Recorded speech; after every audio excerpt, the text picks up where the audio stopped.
Bonjour, vous regardez Tesla Geek. Après des mois de rumeurs selon lesquelles Tesla allait utiliser les batteries Blade de BYD à la Gigafactory de Shanghai, une tournure surprenante des événements suggère que Tesla va en fait utiliser les nouvelles cellules de batterie à la Gigafactory de Berlin. Et chose encore plus étonnante, Tesla aurait déjà pris livraison des premières cellules là-bas. En 2020, BYD, une société chinoise de véhicules électriques et de batteries, a présenté sa nouvelle cellule de batterie qui utilise la chimie LFP, mais avec un nouveau facteur de forme qui ressemble à une lame, d'où son nom Blade. C'est là que réside la véritable innovation permettant une cellule plus sûre et une densité d'énergie plus élevée au niveau du pack, selon la société. On voit tout ça en détail juste après le jingle.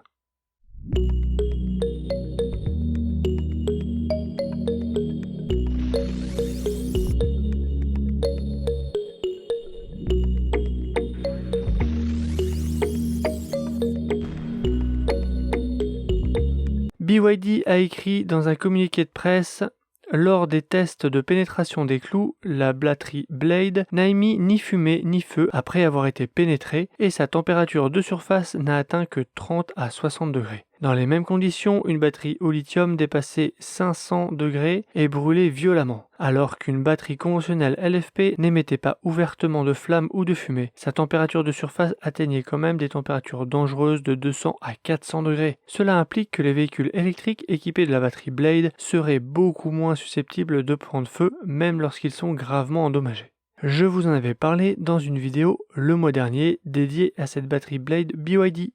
Bien que cette fonctionnalité offre évidemment de grands avantages en matière de sécurité, elle offre également des améliorations de la gestion thermique. Et BYD affirme que le facteur de forme permet des améliorations de la densité d'énergie en éliminant les besoins des modules. Il va directement de la cellule opaque, un peu comme la technologie des batteries structurelles de Tesla, les 4680. On appelle ça le cell-to-pack. En 2021, une rumeur commençait à monter pour la première fois selon laquelle Tesla testait les nouvelles batteries à lame de BYD pour un potentiel partenariat d'approvisionnement. Jusqu'à maintenant, Tesla était resté fidèle à CATL pour la fourniture de ses batteries LFP. Mais plus tôt cette année, BYD a confirmé qu'ils étaient sur le point de commencer à fournir Tesla en cellules de batterie. Il était alors supposé que ces cellules iraient à la Gigafactory de Shanghai, notamment pour des considérations géographiques. Depuis hier, un nouveau rapport indique que les cellules vont en fait à la Gigafactory de Berlin. Et même, accrochez-vous, que les premiers véhicules avec ces cellules pourraient sortir de l'usine allemande d'ici un mois. Voici ce que dit justement la fuite en question.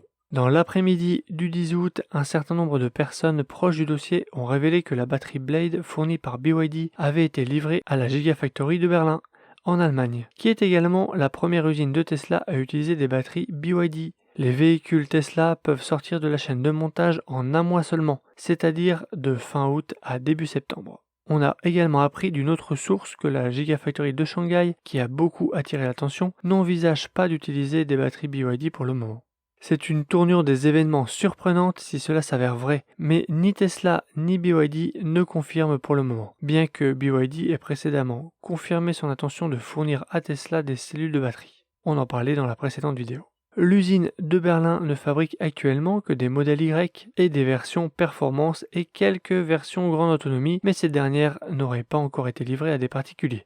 Selon les documents examinés par le blog allemand teslamag.de, le modèle Y avec des batteries de BYD a déjà l'approbation de l'Union européenne. Le permis a été délivré par l'autorité néerlandaise RDW le 1er juillet 2022. Les documents font référence à la nouvelle variante du modèle Y en tant que type 005 et en interne en tant que variante 7YCR. Si vous avez vu ma vidéo dédiée au décryptage de cartes grises, vous savez que le Y c'est pour le modèle, le 7 c'est un nouveau chiffre qui désigne cette nouvelle batterie, le C correspond à une plus petite capacité de batterie comparée au L qui est en général une version améliorée avec plus d'autonomie, et le R veut dire propulsion. La capacité de la batterie BYD est évaluée autour de 55 kWh et offrirait une autonomie de 440 km WLTP. À ce jour, Tesla ne vend que le modèle Y Long Range ou Performance en Europe, et la version de base, avec un seul moteur et autonomie standard, sera certainement une version recherchée. D'ailleurs, j'ai des abonnés qui l'attendent avec impatience. Bien que les batteries BYD qui alimenteront ce modèle Y de la Giga Berlin soient plus petites et aient une autonomie plus courte, elles ont un avantage. Selon les documents, la batterie BYD est une batterie structurelle, alors que Tesla avait probablement accès aux batteries CATL, il a préféré le bloc batterie structurel, car après une mise à niveau en juillet de ses lignes de production, il dispose d'une ligne de production établie pour produire des véhicules utilisant cette nouvelle technologie. Je suis content car dans ma vidéo sur la batterie Blade, j'avais lu dans ma boule de cristal que cette batterie serait la bienvenue dans un modèle Y SR Propulsion, et c'est justement ce qui est en train de se passer. Si ce modèle venait à sortir d'ici la fin du mois, le configurateur en ligne sur tesla.com ne devrait pas tarder à être mis à jour pour proposer cette version à la commande et nous en donner les spécifications. Cela permettra de confirmer l'autonomie annoncée et d'avoir une idée de son poids et de ses performances. J'ai vraiment hâte de voir ça. Si cette vidéo vous a plu et que vous souhaitez rester au courant de l'actualité Tesla, n'hésitez pas à vous abonner à la chaîne pour être averti de mes prochaines vidéos. Et si vous cherchez des bons plans ou des accessoires testés et approuvés pour votre modèle 3 ou Y, vous pouvez aller jeter un œil sur mon site teslageek.fr. Et je vous dis à bientôt pour une prochaine vidéo.